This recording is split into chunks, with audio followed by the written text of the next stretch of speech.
So I decided to do a movie room tour. Not only is this where I keep my movies and CDs, it's also where kind of like a lot of overflow of my collection, unfortunately ended up being. So I figured I'd just do a quick little tour. This is probably this kind of a cool little display here I got, in my opinion.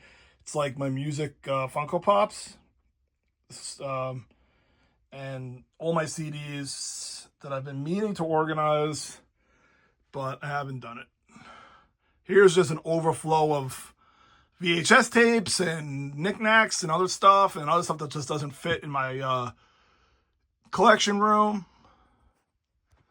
This is a very meaningful thing to me. Funny enough, it's a movie that I grew up with. Fart in a Movie. I got it at like a flea market, and me and my friends just thought it was hilarious. And Joel Weiss, who played Russell, was at Show Theater, so I thought it would be really fun to get that signed. That is actually my childhood tape.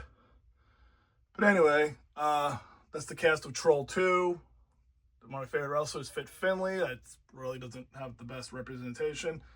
Ultimate Warrior signed comic book. The display here is not as refined. This is just kind of, again, like an overflow.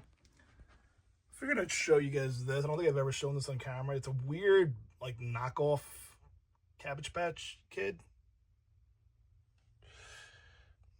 I got that at a flea market for $5. I don't really collect stuff like that, but for $5, I figured why not. Here's some Migos that just didn't fit. One of my prized possessions that I have here is Howard the Duck crew jacket, which I'm pretty sure I've talked about before, but basically, not only was it only given out to the crew of the movie, it was owned by Willard Hayek, who was the director of the movie. It came from his personal collection. It was sold to me by his daughter and his son-in-law. So that's really cool. Just more overflow. These are posters. These are all originals, not the Jason and poster, but like the Howard the Duck, The Weekend at Bernie's, and the two Howard the Ducks are original posters. They're not like reproductions or anything. Here's where a lot of my Funko Pops live. Funko Pops were one of those things where I got into them for not that long a time, but in that long a time, I amassed a giant collection. The top shelf is my girlfriend's.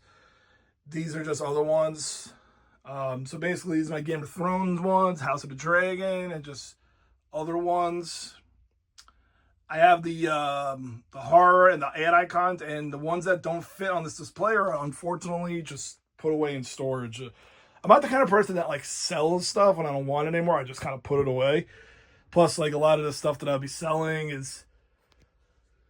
wouldn't really be worth much money, so I kind of have seller's remorse where I sell stuff and I kind of regret it. So I figure worst case scenario, if I ever change my mind about them, I can always bring them back.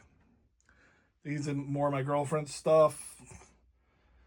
Again, this room originally was literally just movies, which I haven't even gotten into yet, and it just turned into an overflow of just random collectibles. And I'm just not really saying, most of this stuff is self-explanatory, but if you have any questions, shoot a comment. That Hans Moleman plush, by the way, is extremely rare. My favorite Simpsons character. Another thing of note is this Fire in the Sky poster signed by Travis Walton, the guy who the movie's based off of. Now, whether you believe his story or not is a little irrelevant to me. The fact is that he is Travis Walton and he signed it. It's one of my favorite movies, so that was another really thing to get signed. And I don't know how common that is that he does public appearances, so let me know if you have anything signed by him. And I think I've pretty much covered everything in this room other than the movies.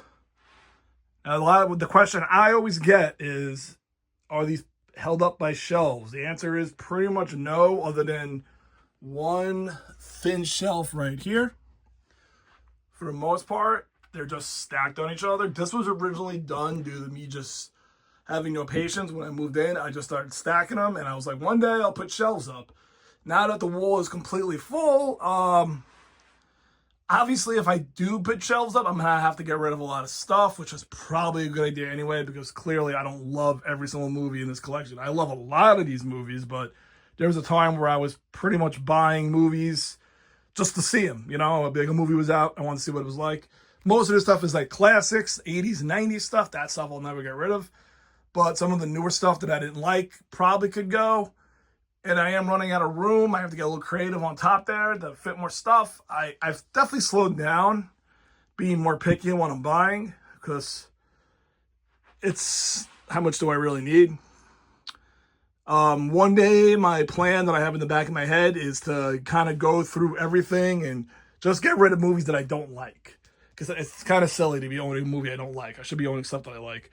But I haven't done that yet. One day I will do it. It's on the list, like everything else.